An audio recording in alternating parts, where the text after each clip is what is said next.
সুনামগঞ্জের জয়নগর এলাকায় সুরমা নদীতে পুলিশের অভিযানে ভারতীয় অবৈধ ৩১টি গরু এবং নৌকাসহ ২ জন আটক। সুনামগঞ্জের দুয়ারা বাজারে ভারতীয় সীমান্ত দিয়ে অবৈধ একটি গরুর চালান দেশের ভেতরে নিয়ে আসার পর চোরা কারবারিরা এই অবৈধ ৩১টি গরুর চালান নৌকাযুগে সুরমার নদী দিয়ে সুনামগঞ্জ হয়ে জামালগঞ্জের জয়নগর বাজার দিয়ে যাওয়ার পথে এই চোরাই গরু সহ নৌকাটি আটক করেছে সদর থানা পুলিশের একটি দল।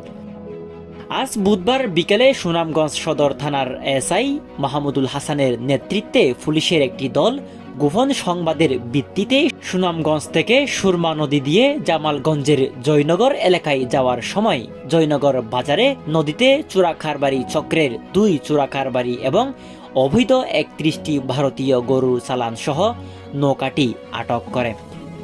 তবে এই চোরাই গরুগুলোর সাথে জড়িত সন্দেহে সুনামগঞ্জের দুয়ারা বাজার থানার নরসিংহপুর ইউনিয়নের নরসিংহপুর গ্রামের চেরাগ আলীর ছেলে আনসার আলী ও তার সহোদর আরেক চোরা কারবারি আশিক মিয়াকে আটক করা হয়েছে। খবর পেয়ে সুনামগঞ্জ সদর থানার অফিসার ইনচার্জ মোহাম্মদ রতন শেখ ঘটনাস্থলে গিয়ে গরুসহ 2 জনকে আটক করে নিয়ে আসেন। তবে আটককৃত ইঞ্জিন চালিত নৌকাসহ ৩১টি গরুর মূল্যে আনুমানিক ৩০ লক্ষ টাকা হবে। সুনামগঞ্জের সীমান্তবর্তী উপজেলা দিয়ে আইন শৃঙ্খলা বাহিনীর চোখ ফাঁকি দিয়ে প্রতিনিয়ত চোরচক্রগুলো ভারত থেকে অবৈধভাবে গরু, মাদক ও কসমেটিক সহ বিভিন্ন ধরনের পণ্য দেশের ভেতরে নিয়ে আসছে। এ নিয়ে সীমান্ত এলাকায় যে কোনো সময় অনাকাঙ্ক্ষিত দুর্ঘটনা ও আশঙ্কা প্রকাশ করেছেন সীমান্ত এলাকার মানুষজন। এ ব্যাপারে সুনামগঞ্জ সদর থানার অফিসার ইনচার্জ মোহাম্মদ রতন শেখ ঘটনার সত্যতা নিশ্চিত করে জানান, গরুগুলো শুল্ক কার্যালয়ে জমাদান করা হবে।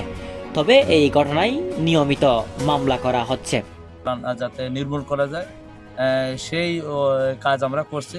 সেই কাজের অংশ হিসেবে আজকে আমরা চোরাচালান বিরোধী অভিযান পরিচালনা করছি পৃথক 2টি ঘটনায়।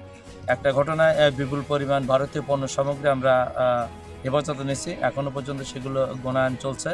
আর এরই মধ্যে আবার আমরা নদী থেকে ভারতীয়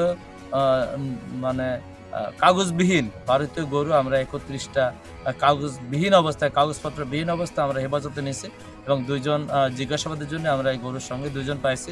আপাতত এখন পর্যন্ত আমরা বিকেলবেলা ধরছি, এইমাত্র আমাদের নৌকাঘাটে এসে পৌঁছালো। এর ভিতর কোনো মালিক দাবি করে নাই, যেহেতু এখন পর্যন্ত কেউ মালিকানা দাবি করে না। আর আমরা গরুগুলো দেখেই মনে হচ্ছে যে এটা ভারত থেকে আনা গরু। তারপর আমরা এগুলো যাচাই বাছাই করছি। আর এখন পর্যন্ত যেহেতু আমাদের কাছে কোনো কাগজপত্র আসে না, তাই আমরা ধরে নিচ্ছি যে এগুলো চোরাইভাবে অবৈধভাবে বাংলাদেশে প্রবেশ করছে।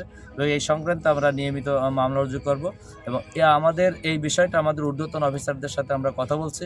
আমি কাস্টমারের সাথে কথা বলছি, যেটা আপনারা জিজ্ঞাসা জানতে চাইছিলেন যে গরু আমাদের কাছে থাকলে হয়তো যে তার যে খরচ হয় সেই খরচটা যদি কমানো যায়, কাস্টমার্সের মাধ্যমে যদি বিক্রয় করে টাকাটা রেখে দেওয়া যায়, সেইটা আপনারা আমাদেরকে পরামর্শ দিচ্ছেন। আপনাদের পরামর্শ আমরা গুরুত্ব সহকারে বিবেচনা করব এবং এই বিষয়টা আমরা আমাদের ঊর্ধ্বতন অফিসারদের সাথে কথা বলে ব্যবস্থা নেব। আপনাদেরকে সবাইকে ধন্যবাদ। রিপোর্ট ফালং কণ্ঠ।